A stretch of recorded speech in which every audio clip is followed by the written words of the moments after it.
Promo റിവ്യൂയിലേക്ക് എല്ലാവർക്കും സ്വാഗതം. ഈ റിവ്യൂ ഇഷ്ടപ്പെടുവാണെങ്കിൽ ഒന്ന് ലൈക്ക് ചെയ്തും സബ്സ്ക്രൈബ് ചെയ്തും സപ്പോർട്ട് ചെയ്യണേ. അപ്പോൾ നമ്മുടെ ദേവയാനി പുറത്ത് വെച്ച് അനാമിക കാണുവാണ്. അനാമിക തനിച്ചല്ല, കൂടെ മറ്റൊരു ചെറുപ്പക്കാരനും കൂടിയുണ്ട്.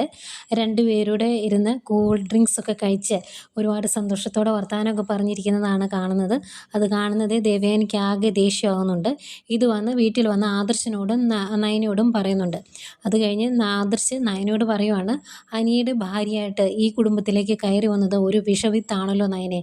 ഇത് ശരിക്കും അവൻ അറിഞ്ഞിട്ടുണ്ടെങ്കിൽ ഇന്ന് തന്നെ അവളെ ചവിട്ടി പുറത്താക്കുമെന്നൊക്കെ ആദർശ് പറയുന്നുണ്ട്. അന്നേരം നയനയും പറയുന്നുണ്ട്, അവൾ ഈ ചെയ്യുന്നതിനെല്ലാം അവളുടെ അമ്മയും കൂടി കൂട്ടാണ്, അതുകൊണ്ട് പറഞ്ഞിട്ടും കാര്യമൊന്നുമില്ല എന്ന് നയനയും പറയുന്നുണ്ട്. പിന്നീട് അഭിയെ കാണിക്കുന്നുണ്ട്. അഭി നല്ല കട്ടക്കലിപ്പിലാട്ടോ അനക്കയോട് പോയി പറയുന്നുണ്ട്, നീ ഒരിക്കലും ചലിക്കില്ലടി, അങ്ങനെ എന്തെങ്കിലും ചലിച്ചു എന്ന് ഞാൻ അറിഞ്ഞിട്ടുണ്ടെങ്കിൽ പിന്നീട് നിൻ്റെ ഹൃദയം നിലയ്ക്കും, അതിനുള്ളത് ഞാൻ ചെയ്യും എന്നൊക്കെ പറയുന്നുണ്ട്.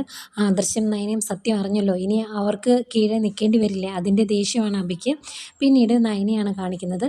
നയന നവ്യയുടെ കുഞ്ഞിനെ എടുത്തുകൊണ്ട് നടക്കുക. അന്നേരം അങ്ങോട്ടേക്ക് വരുന്ന ജാനകി പറയുവാണ്, ഇപ്പോഴത്തെ പെൺകുട്ടികൾക്ക് വിവാഹം കഴിഞ്ഞ് പ്രസവിക്കാനൊന്നും കഴിയില്ല, പ്രത്യേകിച്ച് ഇനി വളർത്താൻ ഒരു കുഞ്ഞിനെ കിട്ടിയ സ്ഥിതിക്ക് പ്രസവിക്കാനൊന്നും താല്പര്യമില്ലായിരിക്കുമല്ലേ എന്ന് പറയുമ്പോൾ നയന പറയുന്നുണ്ട്, എല്ലാ പെൺകുട്ടികൾക്കും വിവാഹം കഴിഞ്ഞ് കഴിഞ്ഞാൽ ഒരമ്മയാകണം എന്നുള്ള ആഗ്രഹം കാണും. അങ്ങനെ ഒരു ആഗ്രഹം ഇല്ല എങ്കിൽ അവൾ സ്വന്തം സുഖം മാത്രം നോക്കുന്ന ഒരുത്തിയായിരിക്കും. പക്ഷെ ഞാൻ അങ്ങനെയല്ല, കുഞ്ഞുണ്ടാകാൻ വേണ്ടിയാണ് ട്രീറ്റ്മെൻറ്റ് നടത്തുന്നത് എന്ന് ജാനകിയോട് പറയുന്നുണ്ട്.